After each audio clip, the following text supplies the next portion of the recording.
গল্পেরও গল্প থাকে, রহস্য, বাস্তবতা কিংবা এক মিথিক্যাল গোলকধাঁধা। তেমনি এক গোলকধাঁধার গল্প শোনাবো আজ।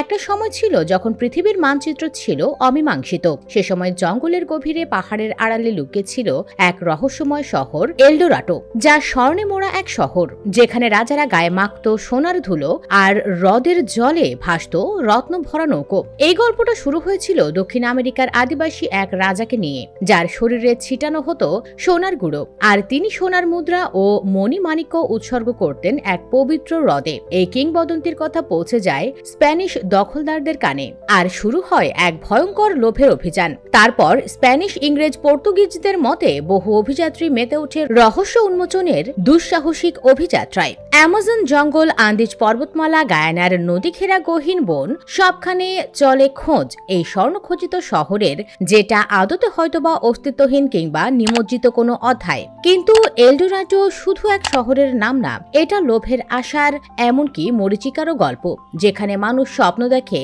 আর সেই স্বপ্নের পেছনে হারিয়ে ফেলে সর্বস্ব। আজও এলডোরাডো রয়ে গেছে ইতিহাসের পাতায়, কখনো রূপকথায়, কখনো দুঃসাহসিক অভিযানে। আর আমাদের মনে প্রশ্ন জাগায়, কতদূর যেতে পারি আমরা শুধু এক সোনার স্বপ্নের পেছনে ছুটতে ছুটতে।